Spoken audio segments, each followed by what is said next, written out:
उस दावत कोई ज़ात इस धरती पे अगर है तो खुदा की कसम, अरे तेरी माँ की ज़ात है, तेरे बाप की ज़ात है। सुभान अल्लाह। अगर तुम्हारी माँ ने तुम्हारे लिए अपने आंचल को रब्बे पाक की बारगाह में फैला लिए तो अल्लाह की कसम माँ का आंचल नीचे होने से पहले पहले रब्बे पाक दुआ को कबूल फरमा लेता है। सुभान अल्लाह, सुभान अल्लाह।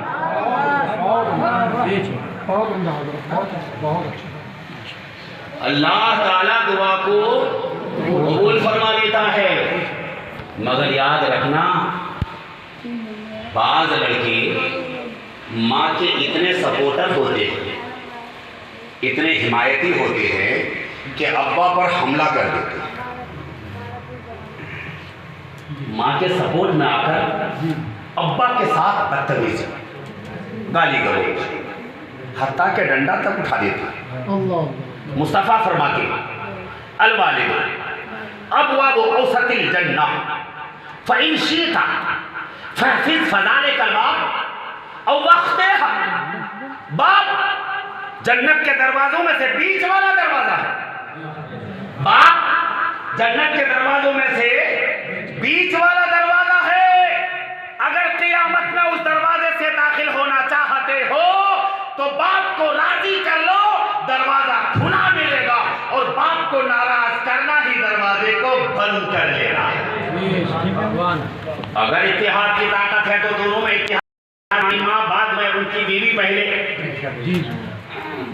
अगर इत्तेहाद की ताकत है तो इत्तेहाद पैदा करो, इत्तेफाक की ताकत। अगर मोहब्बत की ताकत तुम्हारे अंदर नहीं, इत्तेहाद की ताकत तुम्हारे अंदर नहीं, इत्तेफाक की ताकत तुम्हारे अंदर नहीं है तो अपनी ज़बान में ताला लगा लो। इसलिए कि माँ अगर जन्नत है तो बाप जन्नत का दरवाजा बेशक। सुभान अल्लाह। अगर माँ नाराज तो अंदर एंट्री बंद, बाप नाराज तो दरवाजा ही बंद। तो हमें ना तो दरवाजा बंद चाहिए ना अंदर एंट्री बंद चाहिए। बाप राजी तो दरवाजा खुला रहेगा, माँ राजी तो इजाजत मिल जाएगी। हजरत गिरामी, यह आपका इदारा मेराजुन नबी, मेराजुन दारुल उलूम मेराजुन नबी। मैं इन उलमाए किराम से मिलकर बड़ी तबीयत खुश हुई, बहुत तबीयत खुश हुई। यंग लड़कों में एक जज्बा होता है मेहनत का। अब हमारा मामला जो है 50 थकावट हो जाती है। अब इनका जज्बा कब कायम रहता है? जब कौम की हिमायत होती है, वरना नहीं तो दिल दुखने लगता है, हिम्मत हार जाती है। जब तक कौम की हिमायत नहीं होगी तब तक दीन का काम नहीं हो पाता। तो मुफ्ती शराफत साहब नईमी की कामयाबी, कामरानी आपकी हिमायत, आपके सपोर्ट के अंदर है। अगर आप चाहते हैं ये ज़्यादा से ज़्यादा दीन का काम करें, ये ज़्यादा से ज़्यादा दीन की इशाअत के लिए आगे आएँ, ज़्यादा से ज़्यादा यंग लड़कों की इस्लाह के लिए आगे आएँ, ज़्यादा से ज़्यादा इस इदारे को तरक्की पे तरक्की दिलाने के लिए यह आगे बढ़ें, तो आपको ज़रूरी है इनकी हिमायत। आप सपोर्ट करें, इनका हौसला बढ़ेगा। पैसा बहुत बड़ी चीज़ है, मगर पैसे से ज़बानी सपोर्ट उससे भी ज़्यादा बढ़कर है।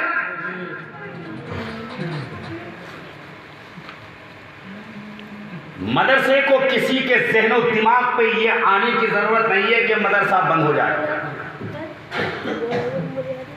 इसलिए कि अगर हमारे घर को उजाड़ने के लिए कोई चाहेगा, हमारा दिल दुखेगा कि नहीं जी? हमारे घर को उजाड़ना चाहता है, कभी माफ़ नहीं करूँगा।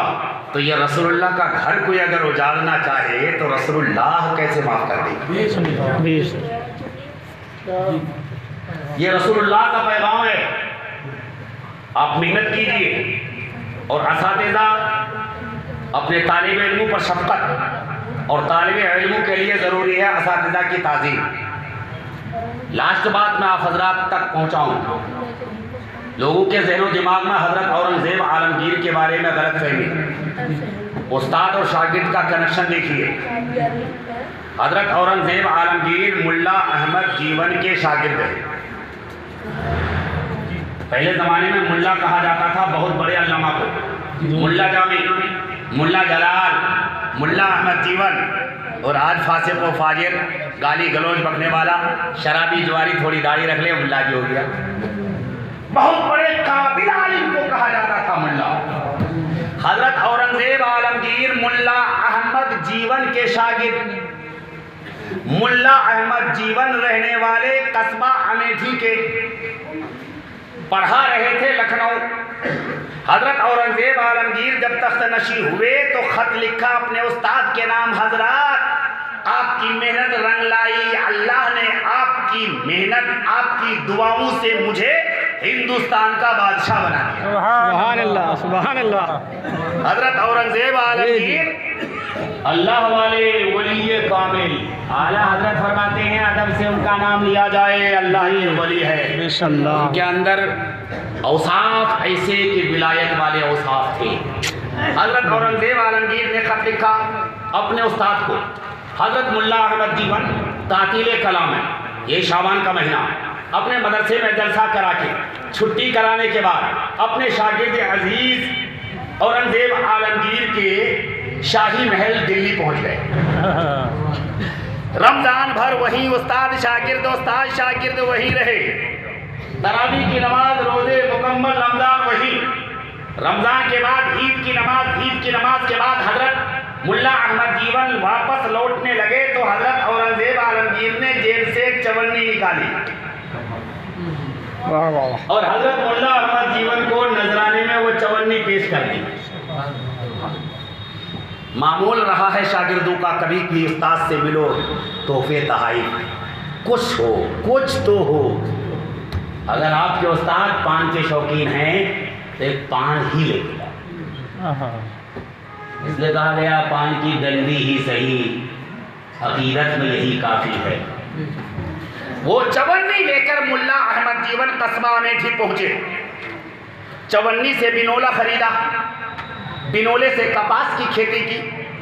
कपास की खेती में अल्लाह ने इतनी बरकत दी कि चंद सालों में बहुत बड़े जमींदार हो गए। सुभान अल्लाह, सुभान अल्लाह। इधर हजरत औरंगजेब आलमगीर साउथ में दीन इस्लाम की तबलीग व इशाअत में मसरूफ। 14 साल के बाद वापस लौटे। वजीर ने कहा, हजरत हमने सुना है कि आपके उस्ताद मुल्ला अहमद जीवन साहब बहुत बड़े जमींदार मालदार हो गए हैं, अगर आप इजाजत दें तो उनके लिए टैक्स वसूली का खत लिखा जाए, उनसे टैक्स वसूल किया जाए, लगान वसूल किया जाए। हजरत औरंगजेब आलमगीर बोले, तुम पहले ठहरो, मैं मुलाकात चाहता हूं। खत लिखा, मुल्ला अहमद जीवन साहब के पास खत पहुंचा। फिर आए वही तातिल कला, वही रमजान का महीना, दोनों रमजान में साथ साथ। हजरत औरंगजेब आलमगीर फरमाते हैं कि उनके चेहरे के हुलिये को देखकर, लिबास को देखकर मैं हैरान था। कोई तब्दीली नहीं, कोई चेंजिंग नहीं। अगर मालदार होते तो कपड़ा तो बदलते,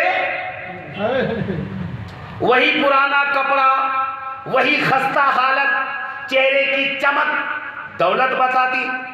कपड़े की चमक दौलत का इजहार करती, मगर कुछ नहीं दिखता।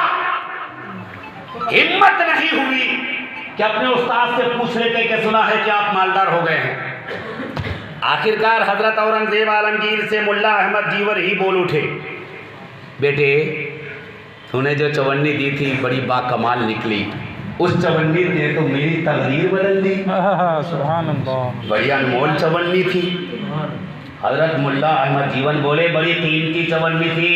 हजरत औरंगजेब बोले, हजरत उस चवन्नी की हकीकत आप सुनेंगे तो आप हैरान रहेंगे। मुल्ला अहमद जीवन बोले, फिर तो सुना ही दो। हजरत औरंगजेब आलमगीर ने कहा, चांदनी चौक के सेठ अतम चंद को फाइल के साथ हाजिर किया जाए। चांदनी चौक के सेठ अतम को फला तारीख की फाइल को लेकर हाजिर किया जाए। अतम चंद फाइल लेकर हाजिर हुए। औरंगजेब ने कहा, फला तारीख के हिसाब व किताब पेश करो, कितना लिया, कितना दिया, किससे लिया, किसको दिया, सारा हिसाब व किताब पेश करने लग गए। लेकिन एक जगह चवन्नी का जिक्र आया, खर्च तो दिखा, खर्च तो दिखा, मगर किसे दिया उसका पता नहीं। चवन्नी खर्च तो हुई मगर किस पर हुई उसका पता नहीं। हजरत औरंगजेब बोले किसे दी ये चवन्नी? अतमचंद बोला अगर बताऊंगा सरकार तो ये फाइल बंद करता हूं। एक रात अतमचंद सेठ कहता है, एक रात की तारीखी थी, रात का सन्नाटा था, मूसलाधार बारिश थी, तेज बारिश में मेरा घर भीग रहा था, छत टपक रही थी, जितना पानी बाहर इतना ही अंदर, फाइलें गीली हो रही थी। हम बच्चे और हम मियाँ बीवी बच्चों के समेत सब परेशान हाल थे, कोई बचवारा नहीं, कोई वहां से बचने का रास्ता ही नहीं दिख रहा था। झांक कर मैंने बाहर देखा, लालटीन के नीचे एक नौजवान भीग रहा था। मैंने आवाज दी मजदूरी करोगे? नौजवान बोला हाँ करूंगा।